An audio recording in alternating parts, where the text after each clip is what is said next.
5년 전 국제노동기구에서 그해에 전 세계적으로 산업재해로 273만 명이 사망했고 대부분 10명 중 9명이 질병으로 사망했다고 발표합니다. 이 중에서 사망자 10명 중 3명 가까이가 직업성 암으로 사망했습니다. 유럽의 경우는 더 이전에 발표한 것인데도 직업성 암 사망자가 전체 산재 사망자의 절반에 이릅니다.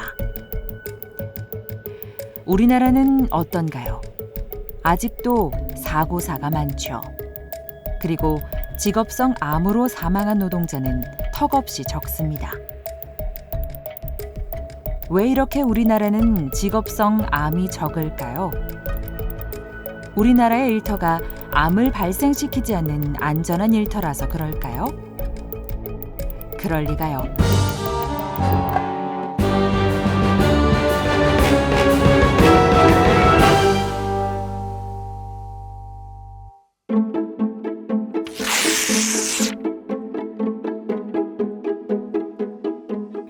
한 보고서에서 전체 암 환자 중에 4% 정도가 직업성 암이라고 발표했습니다. 암 발생이 복합적인 점을 감안한다면 미국 연구소의 보고서에 나온 4%보다는 훨씬 높을 것으로 보입니다. 우리나라는 24만 명 정도가 매년 암 환자로 나오고 있습니다. 여기에서 4%면 우리나라 직업성 암은 매년 9,600명 정도로 추정됩니다. 그런데 실제로는 어떤가요? 9,600명에 비하면 턱없이 적은 0.5%에 불과합니다. 현대중공업의 경우는 어떤가요? 현대중공업도 대표적인 직업성 암이 많은 사업장입니다. 대표적인 거는 두 가지예요. 그러니까 용접 작업이나 도장 작업하신 분들한테는 공통적으로 폐암이 굉장히 많이 나타나고 있고, 그다음에 특히 도장 작업하신 분들은 백혈병이나 다발성 골수종, 이게 혈액암에 분류되는 병들인데, 지난해와 지지난해의 현대중공업에서 산재 신청을 보면 직업성 암 신청이 2배로 늘었다고는 하나 여전히 적죠. 이렇게 비율이 낮은 가장 큰 이유가 뭘까요? 어떻게 보면 단순합니다. 직업성 암이라고 산재 신청을 안 하기 때문이죠. 지금 직업성 암에 대해서는 그냥 종합적으로 얘기를 하면 지금 가장 큰 고민은 신청이 적다는 거예요. 직업성 암에 대한 신청이 적다.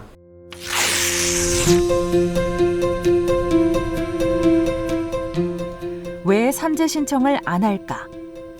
우리나라가 다른 나라에 비해서 인정 기준이 너무 협소해서 그런 걸까요? 직업성 암의 인정 기준이 어디까지냐고, 한국의 인정 기준이 이런 걸 보면 외국에 비해서 이게 좁지 않아요. 아님 산재 신청을 해도 승인이 잘 안 나서일까요? 그 직업성 암의 승인율 자체로 보면 낮은 게 아닌 거죠. 65%에서 70%로 왔다 갔다 하니까. 그러면은 이제 예를 들면 내심 질환이나 이런 건 여전히 지금 막 40%대란 말이죠. 50% 못 넘고 이러는데. 인정 기준도 넓고 승인율도 비교적 높은 편인데도 신청이 왜 낮을까요? 여기에는 현실적으로 산재 신청을 가로막는 몇 가지 장벽들이 있습니다.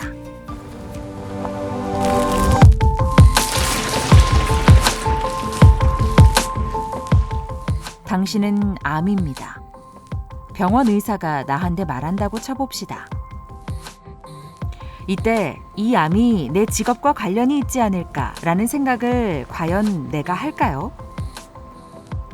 의사가 나한테 어떤 일을 하냐고 묻지도 않고 병원에서도 뭔가 안내를 하는 것도 아니고 다른 동료들은 멀쩡한데 나만 걸렸는데 대부분 개인적 질병으로 생각하고 말죠.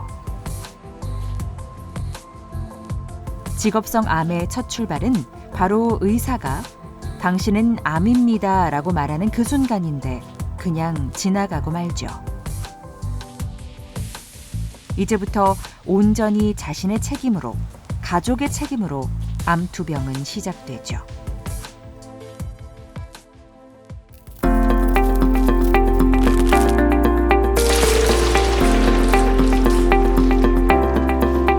산재보상법에 나와 있습니다.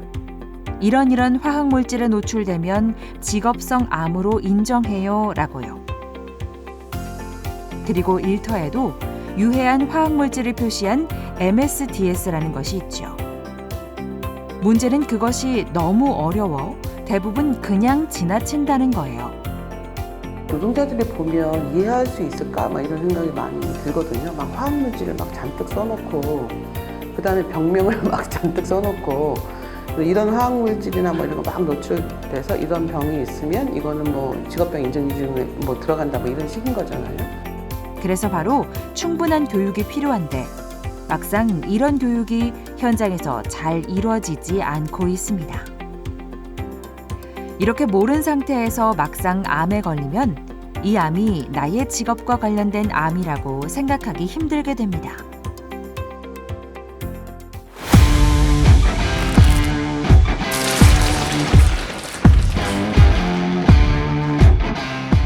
현재 질병이 직업과 관련이 있다는 것을 입증하는 일. 요컨대 암을 유발하는 유해한 물질에 얼마나 노출되었는지를 당사자인 노동자가 직접 입증해야 합니다. 더욱이 암이라는 것이 몇십 년에 걸쳐서 진행이 되기도 하기 때문에 최근뿐 아니라 오래전 기록들도 있어야 하는데 잘 보관되어 있지 않기도 하죠. 이와 관련해서 회사의 협조가 필요해도 발암물질 현장이라는 낙인이 싫어 회사가 협조가 잘 안 이루어지기도 하죠. 한 개인으로 이 난제를 오롯이 극복해 나간다는 것이 쉽지 않습니다.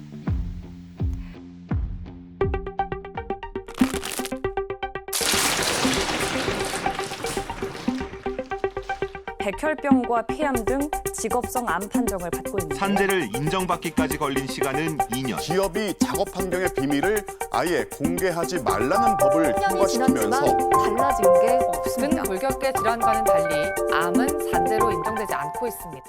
직업성 암은 여전히 판정받기 어렵습니다. 무엇보다 암이라는 것이 여러 가지 복합적인 요인으로도 오기 때문이죠.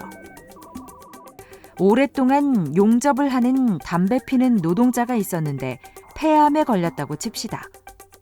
그때 의사나 그 노동자는 폐암의 주요 원인을 흡연이라고 생각할 거예요. 그럼 오랫동안 용접을 해온 그 노동자의 직업과는 관계가 없을까요? 그렇지는 않죠. 용접 과정에서 나오는 흉은 폐암을 일으키는 주요 원인이기도 하니까요. 이런 경우 질병판정위원회에서도 직업성 암을 판정하는데 복잡해질 수밖에 없죠. 이러니 당사자인 노동자한테는 얼마나 어렵게 느껴지겠습니까?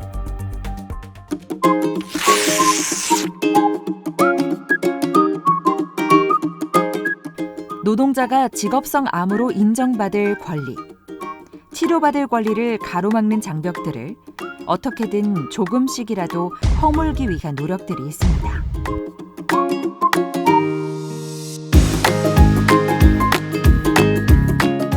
병원에서 암이라는 진단을 받을 때 그 암이 직업과 관련이 있는지를 첫 단계에서부터 알아볼 수 있도록 지난해부터 대도시에 직업환경의사를 둔 직업병 안심센터를 개설했습니다. 울산 노동자들이 이용할 수 있는 안심센터는 부산 고신대병원에 있습니다. 꼭 부산에 안 가더라도 안심센터가 인근 지역의 일반 병원과 연계되어 있어서 편리하게 이용할 수 있도록 했습니다.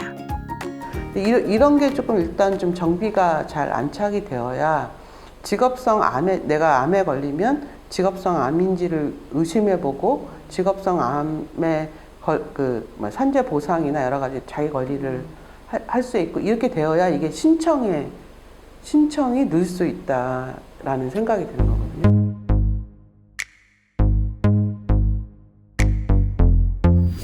직업성 암은 치료비도 비싸고 기간도 길어 무엇보다 산재 승인이 꼭 필요한 질병입니다. 그럼에도 막상 인정 과정과 판정이 복잡하고 길어서 한 개인이 감당하기 벅차 신청을 잘 안 하는 질병이죠. 이 문제를 해결하기 위해 민주노총이나 금속노조는 집단 산재 신청을 해왔습니다. 개별 노동자가 아까 말한 그 과정을 겪는 건 너무나 어려운 거니까 주로 이제 노동조합에서 직업성 암에 대한 집단 산재 신청을 통해서 근로복지공단이나 이런 대응하고 또 이제 조사나 이런 것들도 훨씬 더 잘 진행되도록 하고 이런 과정에서 이제 산재 인정을 받아왔던 거고 그래서 직업성 암도 집단 산재 신청을 한 것이 일반 승인율보다 계속 높았어요. 대표적인 집단 산재 신청이 최근에 급식조리사 폐암이 산재로 인정된 사례입니다. 에서 근무한 19년 차 조리사입니다. 부침과 튀김 중 가스에서 나오는 일산화탄소와 튀기거나 부치거나 볶을 때 나오는 연기인 조리 흉을 호흡기로 마시게 됩니다. 그동안 조리용 폐암은 직업병 인정 기준도 없었고 임상 케이스도 없었죠.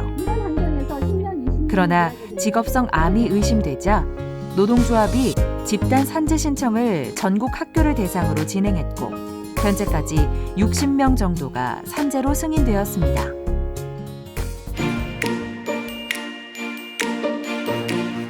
권리 찾기에서 가장 중요한 것은 무엇보다 나의 병이 나의 직업과 관련이 있는 것 아니야?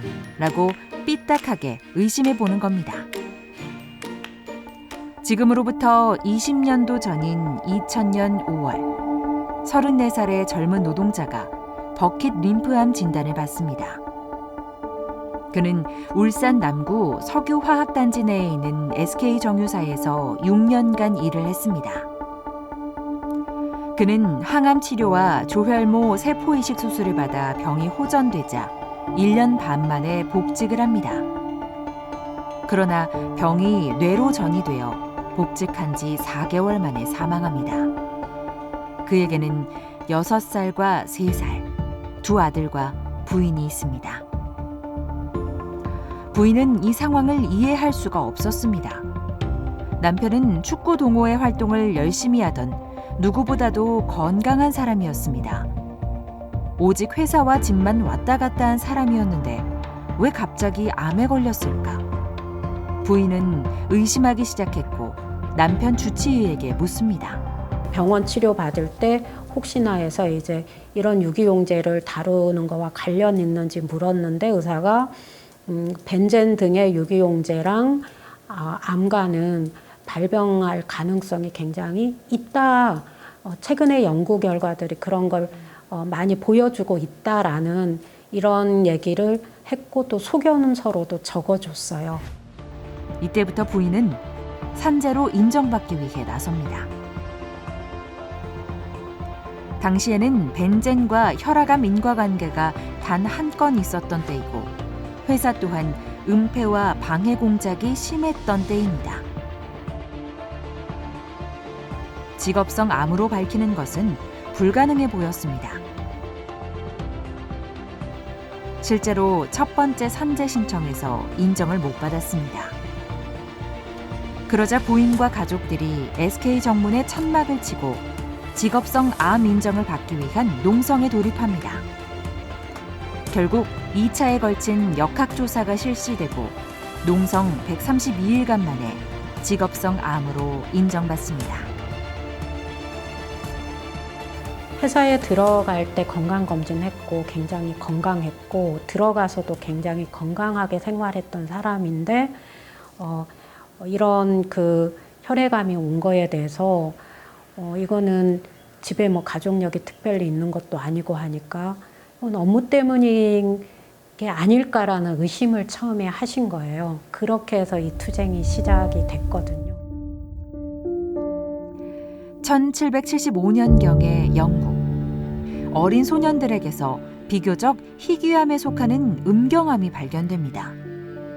이때 당시 유명한 퍼시벌 포트라는 의사가 이것에 의구심을 갖게 됩니다. 그리고 그는 음경암이 걸린 소년들 사이에서 한 가지 공통점을 발견합니다. 소년들의 직업이 굴뚝 청소부라는 것이죠. 당시에는 체구가 작은 소년들이 굴뚝 안으로 직접 들어가서 청소를 했습니다. 포트는 소년들이 청소를 하면서 그 으름이 사타구니에 끼이면서 음낭암이 걸린 것으로 생각하게 됩니다. 이 소년들이 10년 이후 청년이 됐을 때 폐암, 전립선암, 혈액암, 식도암이 다른 직업군에 비해 많이 발생하고 사망률 또한 아주 높았습니다. 포트는 계속 열악한 이 굴뚝 청소 작업 환경이 소년들의 암들과 관련이 있다고 지속적으로 의견을 내고 이것이 받아들여집니다. 점차 소년들이 굴뚝에 들어가는 일을 법으로 규제합니다. 이것이 최초로 직업성 암이었던 것이죠.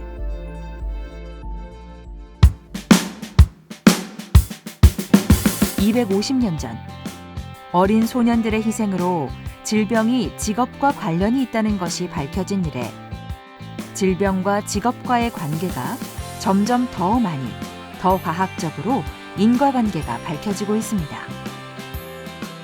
그만큼 인정기준도 넓혀져 가고 있습니다.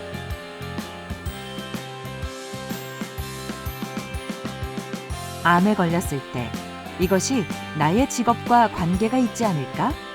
이런 삐딱한 의심을 하는 순간 직업성 암의 산재 인정을 향한 첫걸음은 시작되는 것입니다. 머뭇거리지 마세요. 의심하고 준비해서 신청하면 인정받을 수 있습니다. 그것은 나의 권리입니다.